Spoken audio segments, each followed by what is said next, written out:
நீங்கள் பார்த்துட்டு இருக்கிறதா அமேசான் ஃபேக்ட் சேனல். நீங்கள் இன்னும் நம்ம சேனலை சப்ஸ்கிரைப் பண்ணல அப்படின்னா உங்கள் வீடியோக்கில் இருக்கிற ரெட் கலர் பட்டன் அமைத்து சப்ஸ்கிரைப் பண்ணிக்கணும். கூடவே அந்த பெல் ஐக்கானையும் கிளிக் பண்ணிக்கணும். அப்போ தான் நம்ம சேனலில் போகிற ஒரு அப்டேட் வந்து உங்களுக்கு உடனுக்குடன் நோட்டிஃபிகேஷன் ஆகும். இன்றைக்கி நம்ம சேனலில் என்ன பார்க்க போகிறோம் அப்படின்னு கேட்டிங்கன்னா, நம்ம வந்து டாவின்சி ரிசால்வோட எடிட்டிங் சீரீஸை பற்றி பார்த்துட்டு இருக்கோம். அதோட கண்டினியூட்டி வந்து நம்ம பார்க்க போகிறோம். ஃபஸ்ட்டு பார்த்தீங்க அப்படின்னா எல்லாத்தையும் ஒரு ரிமைண்ட் பண்ணிக்கிறோம். ஃபர்ஸ்ட் நம்ம என்ன பண்ணோம், மீடியா டேப்பை பற்றி பார்த்தோம். மீடியா டேப்பில் வந்துட்டு எப்படி நம்மளோட மீடியா ஸ்டஃப்லாம் அப்லோட் பண்ணுறது அப்படின்றத பற்றி பார்த்தோம். அடுத்த டேப்பான கட் டேப்பில் வந்து நம்ம எப்படின்னா யூஸ் பண்ணி கட் பண்ணலாம் அப்படின்றத பற்றி நம்ம பார்த்தோம். அடுத்ததை பார்த்தோம் அப்படின்னா எடிட்டிங் டேப்பில் வந்து எப்படிலாம் நம்மளோட கிளிப்ஸை போட்டு வந்து எடிட் பண்ணுறது அப்படின்றத பற்றி பார்த்தோம். டிரான்சாக்ஷன் வந்து எப்படி பண்ணுறது, ஆடியோ வந்து எப்படி பண்ணுறது அப்படின்றத பற்றி பார்த்தோம். இப்போ அடுத்ததை பார்த்தீங்க அப்படின்னா நம்ம வந்து ஃபேர்லைட்டை பற்றி நம்ம பார்க்க போகிறதில்ல, கலர் கரெக்ஷனை பற்றி நம்ம பார்க்க போகிறதில்ல. டேரெக்டாக வந்து பார்த்திங்கன்னா பெருமையான பேசிக் தான் போயிட்டுருக்கோம்.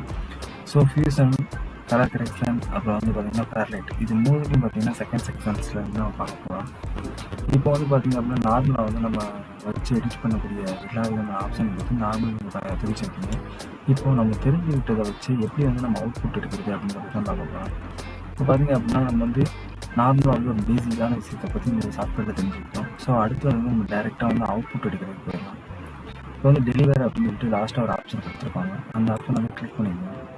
இப்போ அந்த ஆப்ஷனை கிளிக் பண்ணிட்டோம் அப்படின்னா நம்ம போட்டுக்கிற கிளிப்ஸு ஃபுல்லாக வந்து எத்தனை கிளிப் போட்டிருக்கோம், அது எவ்வளோ நிமிஷம் இருக்குது அந்த வீடியோ அப்படின்ற எல்லா விதமான டீட்டெயில்ஸ் வந்து நீங்கள் என்னென்னு பார்க்கலாம். இப்போ வந்து கிளிப்ஸ் உங்களுக்கு வேணாம் அப்படின்னா லெஃப்ட் சைட் டாப்பில் பார்த்தீங்கன்னா கிளிப்ஸ் அப்படின்ற ஒரு ஆப்ஷன் இருக்கும். அதை கிளிக் பண்ணிங்கன்னா கிளிப்ஸ் வந்து போயிடும்.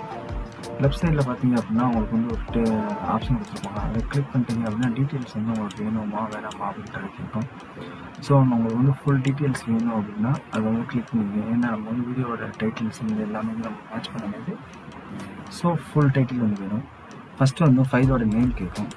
ஸோ உங்களோட ஒரு வீடியோக்கு வந்து ஒரு நேம் கொடுத்துருக்கீங்க, அதை வச்சு நீங்கள் வந்து ஈஸியாக கொடுத்துருங்க. இப்போ வந்து நான் வந்து ஃபேக்ஷன் கொடுக்குறேன். நெக்ஸ்ட்டு பார்த்தீங்க அப்படின்னா லொக்கேஷன், அதாவது நீங்கள் சேவ் பண்ணிக்கிற வீடியோ வந்து டிஃபால்ட்டாக சேவ் ஆகுமா இல்லை வந்து வேறு பிளேசஸில் வந்து சேவ் ஆகுமான்னு கேட்கும். ஸோ உங்களுக்கு வந்து எப்படி கொடுக்கணுமோ அதை கொடுத்தீங்க. மேலே பார்த்தீங்க அப்படின்னா கஸ்டம் எக்ஸ்போர்ட் அப்படின்னு ஒரு ஆப்ஷன் இருக்குதுன்னா அதை ஸ்க்ரோல் பண்ணி பார்த்தீங்க அப்படின்னா உங்களுக்கு நிறைய விதமான ஆப்ஷன்ஸில் வந்து அவுட்புட் கொடுத்துருப்பாங்க. உங்களுக்கு வந்து எந்த விதமான அவுட்புட்ஸ் வேணும் அப்படின்றத பார்த்து நீங்கள் வந்து கொடுத்துருக்கலாம். நான் வந்து கஸ்டம் கொடுத்துருக்கேன்.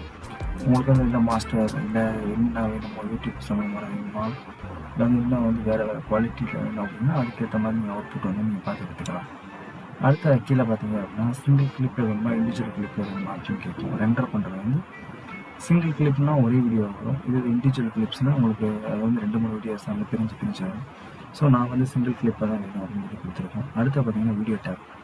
வீடியோவோட இதில் பார்த்தீங்கன்னா எக்ஸ்போர்ட் வீடியோஸில் வந்து ஃபார்மேட் வந்து எந்த ஃபார்மேட்டில் இருக்கணும் அப்படின்னு சொல்லி கேட்குது. நான் வந்து குயிக் டைம் வச்சுருக்கேன். உங்கள் இதில் பார்த்தீங்க அப்படின்னா நிறைய விதமான ஆப்ஷன்ஸ் வந்து கொடுத்துருக்காங்க.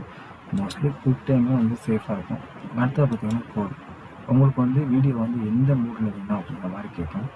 ஸோ நான் வந்து H264 ஒரே வச்சுருக்கேன். பேசிக்காக வந்து அதான் கொடுத்துருக்காங்க. ஸோ அதுவே நான் வச்சுக்கிறேன். அடுத்ததாக பார்த்தீங்க அப்படின்னா குயிக் 25 ml நெகட்டிவ் வந்து கேட்கும். நான் வந்து குயிக்கே வச்சுருக்கேன். அடுத்தது பார்த்தீங்கன்னா ரெவல்யூஷன்ஸ், அதாவது நீங்கள் உங்களோட வீடியோ வந்து எந்த குவாலிட்டியில் வேணும் எப்படி வேணும் அப்படின்னு சொல்லி கேட்கும். இதில் பார்த்தீங்கன்னா 8K வீடியோஸ் வரைக்கும் வந்து உங்களுக்கு இருக்குது. அட்வான்ஸ் இப்போதைக்கு 8K வீடியோஸ் அதுவும் கொடுத்துருக்காங்க. இல்லைனாலே உங்களுக்கு தெரியும் உங்களுக்கு வந்து டிவிஷன்ஸ் வந்து எந்த அளவுக்கு ரெவல்யூஷன்ஸில் வேணும் அப்படின்றதுக்கு ஏற்ற மாதிரி வந்து உங்களுக்கு வந்து வீடியோ குவாலிட்டி வந்து நீங்கள் செக் பண்ணணும். நான் வந்து 1920 1080 வச்சுருக்கேன். அப்புறம் பார்த்தீங்கன்னா ஃப்ரேம் ரேட் வந்து உங்களுக்கு எவ்வளோ வேணும் அப்படின்னு சொல்லி கேட்பேன். நான் வந்து 30 வச்சுருக்கேன். ஸோ அடுத்து வந்து கீ ஃப்ரேம் வந்து எப்போயுமே வந்து ஆட்டோமேட்டிக்காக வச்சுக்கோங்க. அப்புறம் நார்மலாக இருக்கிறது எல்லாமே பார்த்திங்க அப்படின்னா குவாலிட்டி வந்து உங்களுக்கு பெஸ்ட் குவாலிட்டியாக வேணுமா இல்லை லோயஸ்ட் குவாலிட்டியாக வேணுமா இல்லை ஹை குவாலிட்டியாக வேணுமா இல்லை மீடியம் குவாலிட்டியாக வேணுமான்னு கேட்கும். நான் வந்து நார்மல் பெஸ்ட் குவாலிட்டியாக கொடுத்துருக்கேன். அதுக்கப்புறம் பார்த்திங்கன்னா ப்ரெசரண்ட் வெரி ஃபாஸ்ட்டாக வேணுமா இல்லை எப்படி வேணும், நான் வந்து மீடியம், அதாவது உங்களோட ரெண்டரிங் டைம் வந்து எவ்வளோ ஃபாஸ்ட்டாக இருக்கணும் அப்படின்ற பொறுத்து கேட்குறோம். ஸோ மீடியமே வச்சுக்கிடுவோம். அடுத்து கோடிங் பார்த்திங்கன்னா ஆட்டோ உள்ளே இருக்கட்டும். இது போக அட்வான்ஸ் செட்டிங்ஸ் வந்து நம்ம அடுத்தடுத்த இதில் வந்து பார்ப்போம். அடுத்தா பார்த்திங்க அப்படின்னா ரைட் சைடில் வந்து ரெண்டர் கியூன்னு ஒரு ஆப்ஷனை கொடுத்துருப்பாங்க, ஒரு டேப் கொடுத்துருப்பாங்க.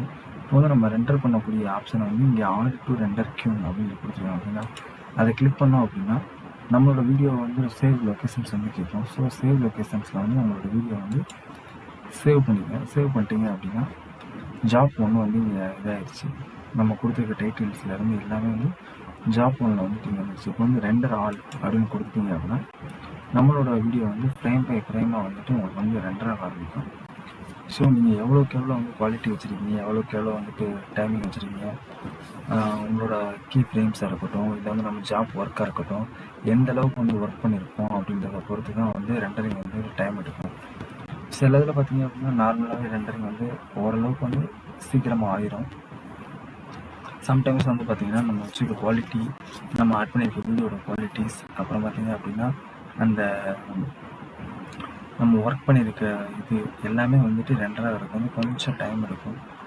ஸோ மினிமம் பார்த்திங்கன்னா நம்ம மற்ற சாஃப்ட்வேர்ஸோட கம்பேர் பண்ணும்போது இது கொஞ்சம் ரெண்டரிங் வந்து கொஞ்சம் டைம் எடுக்குது. பட் வந்துட்டு இப்போ கொஞ்சம் ஃபாஸ்ட்டாக இருக்கிற மாதிரி இருக்குது. ஏன்னா ரீசன் கேட்டிங்கன்னா நம்ம சிங்கிள் ஃப்ரேம் ஆட் பண்ணியிருந்தீங்க அப்படின்னா உங்களுக்கு வந்து சீக்கிரத்தில் முடிஞ்சிடும். இதில் வந்து ஃப்ரேம் வந்து கொஞ்சம் டிலே பண்ணி நீங்கள் ஆட் பண்ணுறீங்க அப்படின்ற பட்சத்தில் பார்த்தீங்க அப்படின்னா கொஞ்சம் பார்த்திங்கன்னா அது கொஞ்சம் இதாக இருக்கும். ஓகே ஃப்ரெண்ட்ஸ், இப்போ வந்து 2.5 hour வரைக்கும் நம்ம வெயிட் பண்ணுவோம்.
ஜாப் வந்து முடிஞ்சிருச்சு. ஸோ அந்த வீடியோ வந்து கம்ப்ளீட்டட் அப்படிங்கிறது மேலே வந்து மெசேஜ் வந்துருச்சு. இப்போ மேலே மெசேஜ் வந்ததுக்கப்புறம் பார்த்தீங்க அப்படின்னா உங்களோட லொக்கேஷன் வந்து தெரியல அப்படின்ற பட்சத்தில் அந்த கம்ப்ளீட்டான பிளேசஸில் வச்சு ரைட் கிளிக் பண்ணிங்க அப்படின்னா ஓப்பன் ஃபைல் லொக்கேஷன் அப்படின்னு சொல்லி கேட்கும். அதை ஓப்பன் பண்ணிங்க. அதை கொடுத்தீங்கன்னா டேரெக்டாக வந்து உங்களோட ப்ராஜெக்ட் வந்து ஓப்பன் ஆகிடும். இதை வந்துட்டு இப்போ வந்து நம்ம ப்ராஜெக்ட் வந்து நமக்கு கம்ப்ளீட்டாக ஆகிடுச்சு.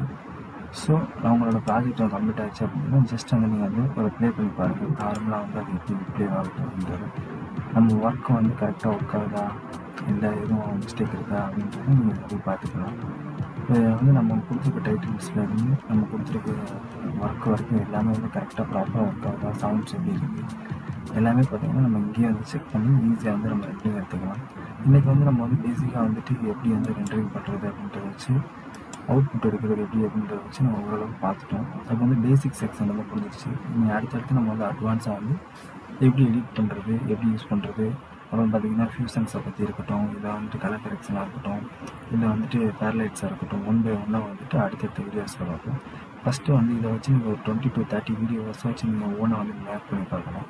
அப்படி மேக் பண்ணி பார்த்தாலும் நீங்கள் அடுத்தடுத்து நம்ம உள்ளே போகும்போது வந்து பார்த்திங்கன்னா உங்களோட ஷார்ட்கட் கீஸ் வந்து நல்லா யூஸ் பண்ணி பாருங்கள், ட்ரை பண்ணுங்கள். அடுத்தடுத்த வீடியோஸை வந்து அப்போ தான் வந்து உங்களுக்கு புரியும். ஓகே ஃப்ரெண்ட்ஸ், இந்த வீடியோ வந்து உங்களுக்கு ரொம்ப ஹெல்ப்ஃபுல்லாக இருந்திருக்குன்னு நினைக்கிறேன்.